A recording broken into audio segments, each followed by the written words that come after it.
Little Miss Greedy by Roger Hargreaves. Little Miss Greedy. Little Miss Greedy certainly was. What?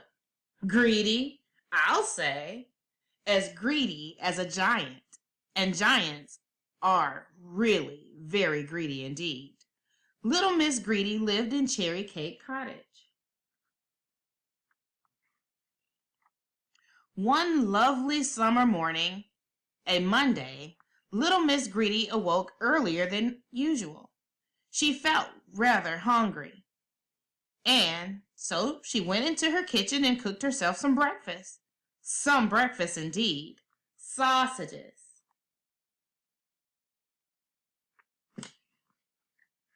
Now, if you had sausages for breakfast, or if I had sausages for breakfast, how many sausages would we have? One? Perhaps two? Maybe three? Guess how many sausages little Miss Greedy had for breakfast? Go on, guess. 66. Go on, count them. 66 succulent, sizzling sausages, which is difficult to say and even more difficult to eat, unless you're little Miss Greedy.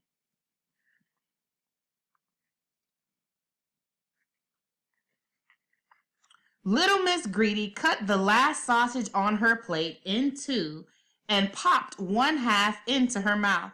Mmm, she sighed contentedly. That was nice, she thought to herself. Now, what else shall I have? Guess what? Toast. Now, if you had toast for breakfast, or if I had toast for breakfast, how many slices would we have? Perhaps two? Maybe three? Guess how many slices of toast little Miss Greedy had for breakfast? 23. 23 thick, tasty slices of tempting toast and marmalade.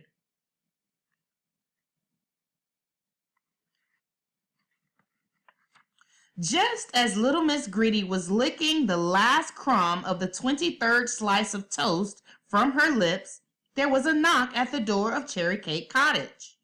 It was the postman.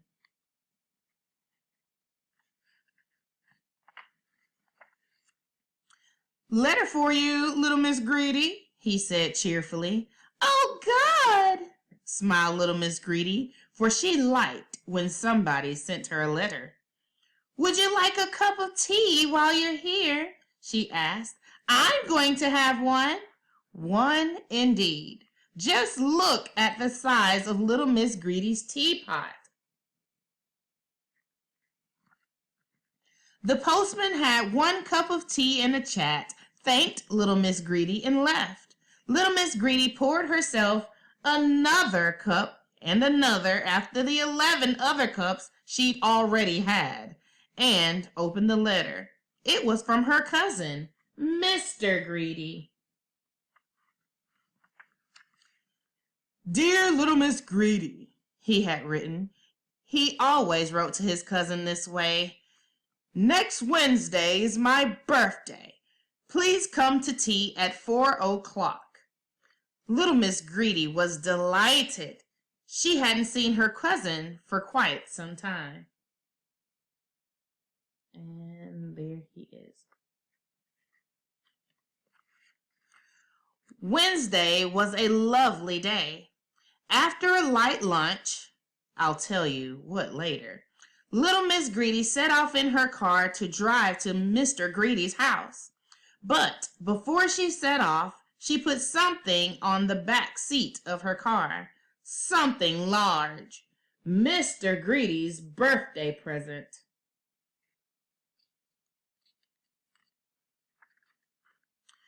At 4 o'clock precisely, little Miss Greedy pulled up in front of Mr. Greedy's roly-poly sort of a house. Mr. Greedy was there to meet her. Hello, little Miss Greedy, he smiled. How lovely to see you after all this time. Happy birthday, laughed little Miss Greedy, and she gave Mr. Greedy a big kiss. Mr. Greedy blushed. Do come in, he said. Tea's all ready.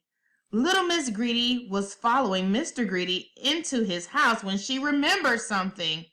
You know what it was, don't you?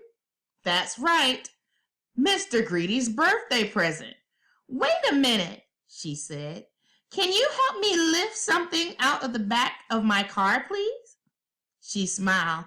It's rather heavy, she added. Certainly, agreed Mr. Greedy.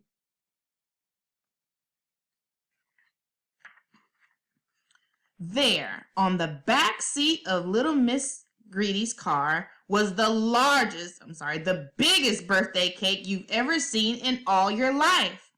A huge, enormous, gigantic, colossal currant cake with thick pink icing on top and strawberry jam in the middle. I only put one candle on it, explained little Miss Greedy as they carried it into the house, because I've forgotten how old you are. Oh, you shouldn't have, laughed Mr. Greedy. He licked his lips. But I'm glad you did.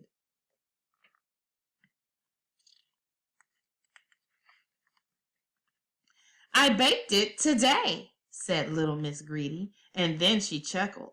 I have a confession to make, she said. This isn't the only cake I baked today.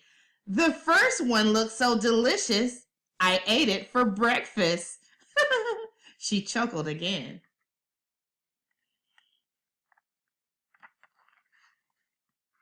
And the second one looked so delicious, she went on.